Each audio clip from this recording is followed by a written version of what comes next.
Pablo Escobar is one of the most notorious criminals in history, with an empire that makes other gangsters like Al Capone seem small.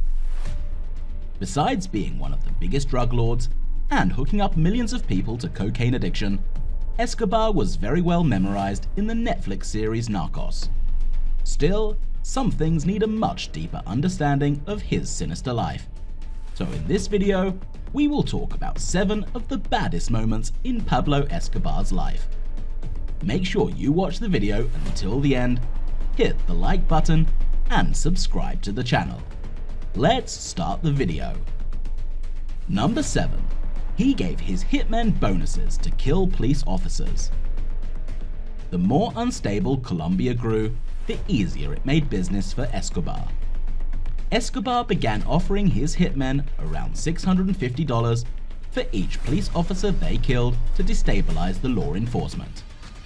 By the end of 1993, around 550 officers were shot to death, including the head of Colombia's narcotics unit, Jaime Ramirez Gomez. He was shot while driving with his family the day before he was scheduled to testify against Escobar.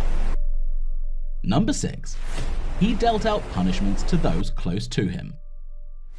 During a party at Escobar's home, one of his servants was caught stealing silverware. As a punishment to the servant, Escobar had the man tied up and drowned in his swimming pool, while all the guests watched the gruesome act live. Escobar also told his lover, Virginia Vallejo, about an ex-girlfriend who got pregnant by another man. Escobar had her kidnapped and subjected to a forced abortion. Number 5. He blew up a civilian airliner. Though many called Escobar a patron of the people, he apparently considered the civilian populace expendable. There is no better example of his views. In 1989, Escobar's men planted a bomb on Avianca Flight 203.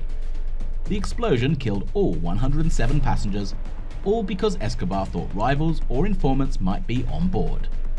It was not even clear to the man, and he killed over 100 people in a single blow. However, this led to a backlash.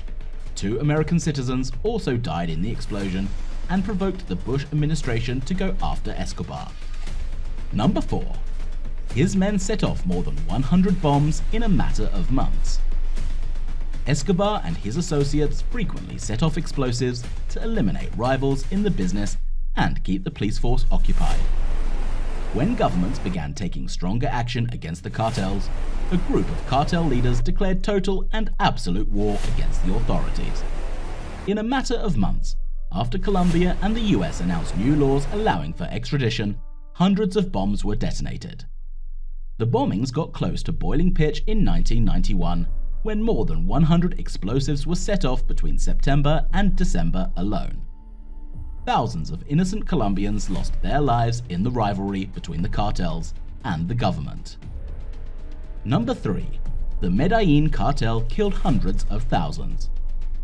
Drug world executions can be difficult for investigators to trace back to those who ordered them. Still, plenty of reports and rumors connect Escobar and the Medellin cartel to horrific acts both in Colombia and abroad. The cartel also enlisted the services of militant groups such as M19. Some estimates put the number of people Escobar and his associates killed at more than 100,000, including 5,000 police officers. Rival criminal organizations were often targets of the cartel, including a mass shooting at a soccer game in 1990 that took the lives of 19 people. Number 2. He had a presidential candidate killed. In 1989, left-leaning presidential candidate Luis Carlos Galán promised to take on the Colombian drug cartels and approve an extradition treaty with the United States, both popular moves with Colombians. Polls indicated that Galán would win the election with more than 60% of the vote, since it was a huge threat to the Colombian drug lord. Under his directions, a hitman named Popeye assassinated Galán during a campaign rally in Soacha. Number 1. He allegedly paid armed guerrillas to destroy evidence. Colombian cartels were not the only ones who endured all sorts of clashes. Several guerrilla armies also ravaged the country. One of these groups, known as M19, attacked the Colombian Palace of Justice in 1985, killing 98 people.